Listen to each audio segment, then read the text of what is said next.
Hello दोस्तों, मैं हूं वाहिद। मेरे YouTube चैनल में आप लोग का स्वागत है। आज मैं लेकर आया हूं एक नया टॉपिक जिसमें आज हम लोग बात करेंगे NaCl कैसे क्रिएट करते हैं। तो चलिए बिना समय वेस्ट किए शुरू करते हैं और ले चलते हैं AWS कंसोल में। ये हम लोग आ गए AWS कंसोल में। यहाँ पे जो है हम लोग देखेंगे NaCl कैसे क्रिएट करते हैं, NaCl कहाँ पे मिलता है। तो नेटवर्किंग का जो काम होता है वो VPC के अंदर ही होता है। तो VPC में जाइए, NaCl उसके अंदर ही है। ये जो सिक्योरिटी है ना, सिक्योरिटी सेक्शन, इसके अंदर नेटवर्क ACL है ना, यही है NaCl। ठीक है, यहाँ पे देखो एक NaCl दिख रहा है, ये ऑलरेडी डिफ़ॉल्ट वाले का है। ठीक है, देखो ये मेरा VPC है 81F। अगर आप ये मिला लेना मेरे पिछले वीडियो से, VPC वाले से, वहाँ देख लेना, यही VPC है। ठीक है, अगर आपको कस्टम NaCl बनाना है तो आप क्रिएट नेटवर्क ACL पे क्लिक करो। यहाँ पे अपना NaCl का नाम दे दो माई NaCl। ठीक है, VPC का नाम दे दो। यहाँ जो भी VPC पे आप NaCl बनाना चाह रहे हो उस VPC का सेलेक्ट कर लेना। ठीक है, और टैग देना है तो टैग दे करके क्रिएट NaCl पे क्लिक कर देना, तो एक NaCl बन जाएगा। अभी मैं नहीं बना रहा हूँ, NaCl ऑलरेडी मेरे पास है डिफ़ॉल्ट वाला, मैं इसी को यूज़ करूँगा। मैं बस दिखाऊँगा कि आप कैसे इनबाउंड और आउटबाउंड को जो है वो कंट्रोल कर सकते हो। ठीक है, तो मैं एक और VM जो है वो ओपन कर लेता, टैब ओपन कर लेता हूँ और मैं एक VM बनाता हूँ। मैं डिफ़ॉल्ट ही VPC यूज़ करूँगा। ठीक है, आप जो है अपना VPC कस्टम VPC क्रिएट करना है तो कर लेना, लेकिन चीज़ें जो है वो एकदम सेम रहेगा। बस आपको NaCl पे कैसे काम करना है मैं वो बताऊँगा। ठीक है, एक VM जो है वो बना लो, लॉन्च इंस्टेंस पे क्लिक करके। यहाँ VM नाम दे देते हैं, माई VM के नाम से। यहाँ पे की पेयर जो है मैं ले लेता हूँ लिनक्स की। मैं डिफ़ॉल्ट ही VPC ले रहा हूँ। ठीक है, डिफ़ॉल्ट VPC के अंदर NaCl है। आप जब कस्टम VPC बनाओगे ना, उसके साथ एक NaCl बनता है, ये मैंने बताया हुआ है। राउट टेबल ही बनता है, ये मैंने बताया हुआ है। तो आप उस NaCl को भी मॉडिफाई कर सकते हो। मैं अभी जिसको मॉडिफाई करूँगा वो डिफ़ॉल्ट वाले VPC का NaCl को मॉडिफाई करूँगा। ठीक है, यहाँ SSH जो है वो मैं ले लेता हूँ और HTTP भी मैं इनेबल कर लेता हूँ। क्यों? क्योंकि मेरे को ये क्या कहते हैं, वेब एप्लीकेशन जो है वो एक्सेस करना है। ठीक है, इसलिए मैं HTTP इनेबल किया। मैं यूज़र डेटा सप्लाई कर देता हूँ, मुझे एप्लीकेशन चलाना है ना, तो मैं डाल देता हूँ। तो मैं एक सेल स्क्रिप्ट लिख देता हूँ, /bin/base। सेल स्क्रिप्ट को लेके अगर आप टेंशन में रहोगे तो टेंशन लेने की ज़रूरत नहीं है। अगर आप टेक्निकल बैकग्राउंड से हैं, मतलब IT बैकग्राउंड से है, CSE ब्रांच है या फिर IT ब्रांच है, या फिर आपको इंटरेस्ट है प्रोग्रामिंग सीखने के लिए, अगर आप उसको कंप्लीट कर सकते हो तो आप जो है यूट्यूब में सेल स्क्रिप्ट जो है वो देख लेना, पढ़ लेना वहाँ से, और सेल स्क्रिप्ट अच्छे से सीख करके और ये अच्छा कोड लिखना और फिर आप VM वगैरह बनाना। ठीक है, मैं अभी इंस्टॉल कर देता हूँ Nginx। ठीक है, और परमिशन दे देता हूँ, इनेबल कर देता हूँ। मैं स्पेस दे रहा हूँ, आप मत देना, आपको ज़रूरत नहीं है स्पेस देने की। ठीक है, systemctl enable -- now Nginx sorry why नहीं, यहाँ नहीं होता है। ठीक है, ये मैं सब कमांड आपको बता चुका हूँ। और मैं एक और कमांड चलाता हूँ, एक को क्या, तो होस्ट नेम इज डॉलर, मेरे मशीन का होस्ट नेम जो है वो दिखाएगा ब्राउज़र में। ठीक है, और इसको मैं भेज देता हूँ कहाँ पे, तो /usr के अंदर शेयर है, उसके अंदर Nginx है, उसके अंदर HTML फोल्डर है, उसके अंदर एक index.html फाइल है, उसके अंदर ये जो मैंने लिखा है उसको अंदर भेज देना। वो क्या करेगा, वो ये जो कमांड है ना, host name IP is $hostname, ये $hostname मेरे मशीन का होस्ट नेम ला करके देगा। और तब ये पूरा कमांड कैसे बन जाएगा, तो होस्ट नेम इज मेरा जो होस्ट नेम मशीन का है वो लिखा हुआ आएगा। ठीक है, और ये जो है ये पाथ है Nginx का। ठीक है, index.html कहाँ पे है, वो इस पाथ पे है। लेकिन एक और पाथ है कहीं कहीं पे var www/nginx, और वहाँ पे होता है, ठीक है, index.html। तो दोनों ही पाथ है, तो आप देख लेना आपका index.html कहाँ पे है।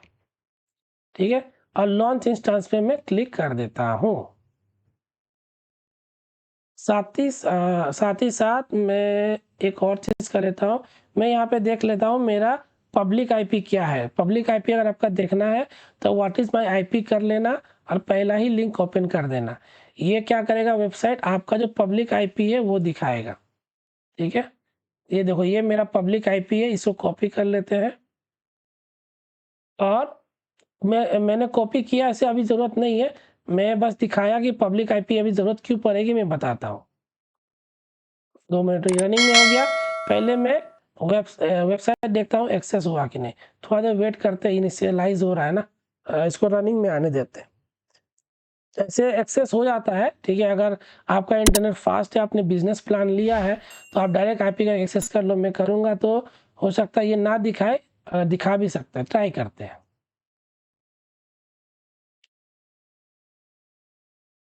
थोड़ा देर वेट करते हैं, देखते हैं दिखाता है कि नहीं, क्योंकि वो अभी जो है 2x2 चेक पास हुआ नहीं है, क्योंकि नेटवर्क कनेक्टिविटी अभी एस्टेब्लिश हुआ नहीं है, ठीक है, इसीलिए वो अभी दिखाएगा नहीं। लेकिन बिजनेस प्लान में थोड़ा सा फास्ट होता है तो वहाँ पे जो है हमें दिख जाता है। देखो नहीं दिखा, फिर 2x2 चेक पास होने दो, उसके बाद देखते हैं दिखता है कि नहीं। और उसके बाद भी नहीं दिखेगा तो फिर VM एक्सेस करके देखेंगे कि एनजीनिक्स इंस्टॉल भी हुआ है क्या। अगर इंस्टॉल ही नहीं हुआ होगा तो फिर कहाँ से चलेगा।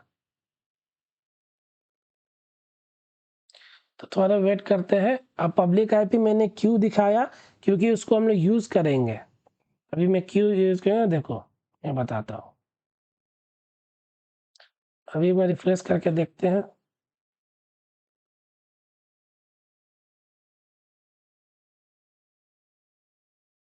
नहीं हुआ, एक बार कनेक्ट करके देख लेना कि इंजन इंस्टॉल है ना, या जो भी आप वेब एप्लीकेशन इंस्टॉल करोगे वो चेक कर लेना। मैंने कस्टम VPC नहीं बनाया है, वो सबनेट फिर इंटरनेट गेटवे ये सारी चीज़ें मुझे बनाना पड़ता, ठीक है। तो मैं इसीलिए टाइम बचाने की वजह से ही मैंने डिफ़ॉल्ट ही ले लिया, सब चीज़ क्रिएटेड है, ठीक है। अभी यहाँ पे हम direct system CTL status Nginx देख लेते हैं। एक्टिव एंड रनिंग है, यानी वेबसाइट मेरा चल रहा है। देखो आ गया, यानी 2x2 चेक पास हो गया होगा। नहीं, यानी नेटवर्क कनेक्टिविटी एस्टेब्लिश हो गई है, इसीलिए जो है मुझे वेबसाइट दिख गया। चलो ठीक है, तो ये तो हुई इसकी बातें। ये मेरा देखो जो लिखा था मैंने, होस्ट नेम इज़, ये होस्ट नेम इज़, और ये जो है ना ये मेरा डॉलर डॉलर होस्ट नेम वाला लिखा, मतलब ये मेरा मशीन का होस्ट नेम है। तो डॉलर होस्ट नेम जो लिखा था ना, वो ये चीज़ ला करके मुझे दे रहा है, ठीक है। तो ये देखो ये मैं एक्सेस कर पा रहा हूँ, है ना, और मेरा पब्लिक आईपी भी है। तो आप जो है आपको मैं ये आईपी दूंगा ना, तो ये आप भी एक्सेस कर पाओगे। ऐसे मैं तो डिलीट कर दूंगा, सब टर्मिनेट कर दूंगा, ठीक है। लेकिन आप अपने फ्रेंड को देना, देखना कि वो भी एक्सेस कर पाएगा, ठीक है। आप तीसरे फ्रेंड को देना, देखना वो भी एक्सेस कर पाएगा। और आप एक बार अननोन को देना, देखना वो भी एक्सेस कर पाएगा पब्लिक अकॉर्डिंग, ठीक है। अब चाहते हो कि मेरा जो तीसरा बंदा है मैं उसको नहीं एक्सेस देना चाहता हूँ, ब्लॉक करना चाहता हूँ, तो तीसरा बंदा मान लो मैं ही हूँ, ठीक है। तो मेरी आईपी को आप ब्लॉक करना चाहते हो, तो सबसे पहले मेरा आईपी आपको जानना पड़ेगा कि मेरा पब्लिक आईपी क्या है। तो मैं अगर आपका एप्लीकेशन एक्सेस कर रहा हूँ ना, तो अगर आपने लॉग्स जो फ्लो लॉग मैंने बताया था VPC में, वो फ्लो लॉग अगर आप इनेबल कर लोगे तो मेरा जो आईपी है ना वहाँ पे दिख जाएगा कि किस आईपी से मेरा वेबसाइट एक्सेस हो रहा है। तो आपको वहाँ से आईपी जैसे ही मिलेगा आप उस आईपी को ब्लॉक कर लेना, वहाँ से ले लेना। ऐसे तो आपको पता नहीं चलेगा ना मेरा पब्लिक आईपी, लेकिन मैं जो है अभी खुद देख रहा हूँ कि मेरा क्या है और मैं इसी को ब्लॉक करने वाला हूँ। तो अभी मैं एक्सेस कर पा रहा हूँ, अभी देखना ब्लॉक करूँगा तो नहीं हो पाएगा। तो ब्लॉक करने के लिए NS सिक्योरिटी में NACL क्लिक करना, ये डिफ़ॉल्ट NACL बना हुआ है, इसको ओपन कर लो।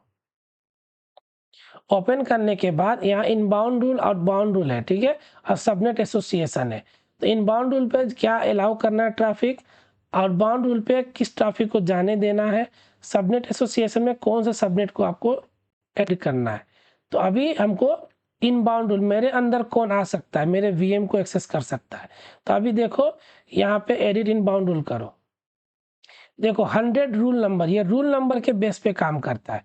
तो सबके लिए ऑल ट्रैफिक जो है वो अलाउ है, पोर्ट रेंज सभी के लिए, सोर्स डिफॉल्ट गेटवे दे दिया, मतलब सबके लिए दे दिया इसने। और अलाउ या डिनाई, तो अलाउ है, अगर ये डिनाई कर देंगे ना तो कोई भी एक्सेस नहीं कर पाएगा। तो अभी हम ये नहीं करना चाहते। अभी मैं एक रूल ऐड करता हूँ, और मैं एक रूल, आपको नहीं पता कौन सा रूल ऐड करना है, तो आप 101 दे दिए, ठीक है दे दो। मेरा एप्लीकेशन किस में चल रहा है, मेरा नहीं, कोई भी एप्लीकेशन एक्सेस करते हो वो एप्लीकेशन लेयर पे काम करता है। और एप्लीकेशन लेयर पे कौन से प्रोटोकॉल यूज़ होते हैं, HTTP और HTTPS, ठीक है। तो अभी मैंने कौन सा प्रोटोकॉल ऐड किया था सिक्योरिटी ग्रुप में, HTTP, तो मैं HTTP प्रोटोकॉल यहाँ से लूँगा, ठीक है।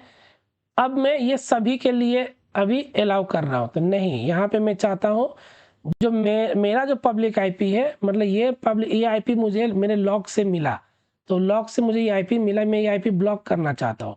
तो ये देखो सारे ऑक्टेट इसके फुल है, तो सारे ऑक्टेट अगर फुल होंगे ना तो आप सिंपली 32 लगा देना, बाकी वो खुद ब खुद लेगा। कि ये जो मुझे पब्लिक आईपी मिल रही है ना, तो ये मुझे 100% पता है कि ये 106 या 213 वाले CIDR रेंज से ये आईपी मुझे मिल रही होगी, ठीक है। तो इसकी एक्चुअल CIDR क्या है वो मुझे नहीं पता, मैं डायरेक्ट आईपी डाला 32 लगा दिया, ठीक है।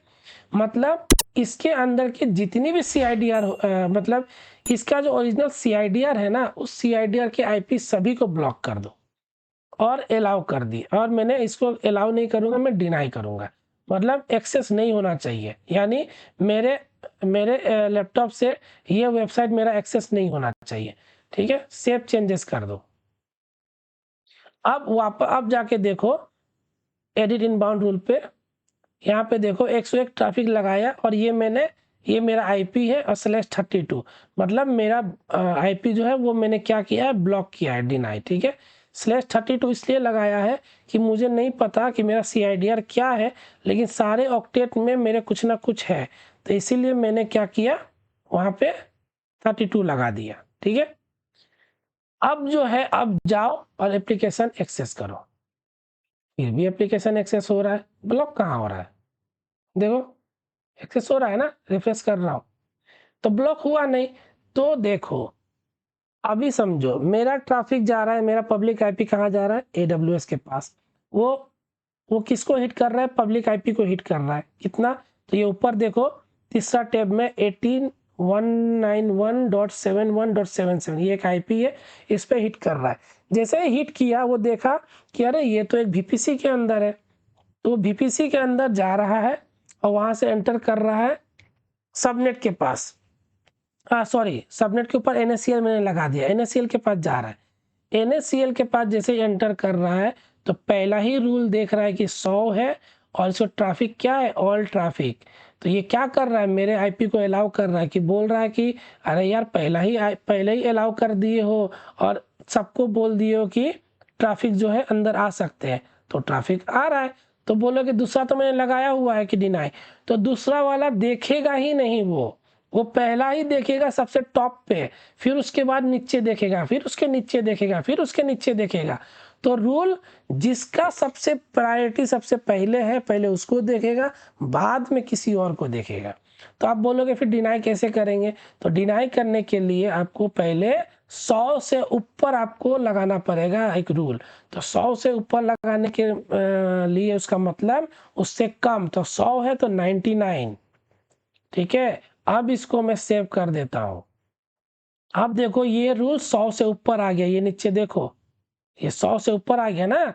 तो अब जो है, अब सबसे पहले मेरा आईपी हिट करेगा, NACL के पास आएगा, NACL देखेगा ये तो जाना जा रहा है 80 पे, और इसका सोर्स जो है वो मेरे में एंट्री है, लेकिन उसका जो क्या बोले एक्सेस है वो मैंने डिनाई करके रखा हुआ है मेरे रूल के अंदर, तो वो जाने ही नहीं देगा। लेकिन मेरा आईपी छोड़ के आप अपने दूसरे दोस्त के आईपी को चेक करना, वो लोग एक्सेस कर पाएंगे, ठीक है। अब मैं इसको रिफ्रेश करता हूँ, अब देखो ये घूमते ही रहेगा, ये एक्सेस ही नहीं होगा, कनेक्ट रिक्वेस्ट टाइम आउट आ जाएगा, या फिर फेल्ड आ जाएगा, ऐसा कुछ होगा।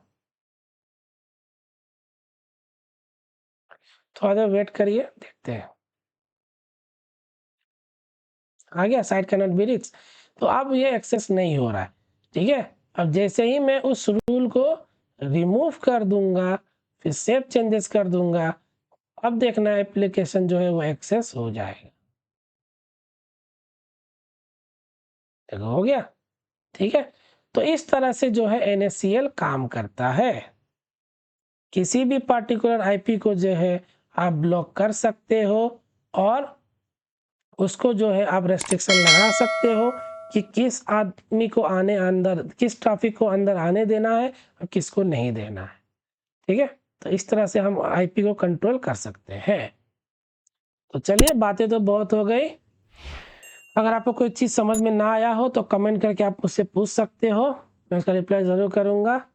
और अगर आप नए हैं, मेरा चैनल पहली बार आप देख रहे हैं या फिर आप पुराने हैं, आप चैनल देख रहे हैं, तो आपसे रिक्वेस्ट है कि आप सब्सक्राइब और नोटिफिकेशन इनेबल कर लो। इसमें कोई पैसा लगने वाला तो है नहीं, और इनेबल नोटिफिकेशन कर लोगे तो आप ही के लिए फ़ायदा है कि जब भी मैं अपलोड करूँगा तो आपको नोटिफिकेशन मिल जाएगा, ठीक है। तो इससे आप ही को फ़ायदा है। तो आप इनेबल कर लोगे तो आप, मैं जब भी अपलोड करूँगा टाइम टू टाइम आप जो है मेरे चैनल को देख सकते हैं, ठीक है। तो चलिए, अगली वीडियो में हम लोग देखेंगे कि VPC पेयरिंग क्या होता है, उसके बारे में जानेंगे। तो चलिए, मिलते हैं आपसे अपने अगली वीडियो में। शुक्रिया, धन्यवाद।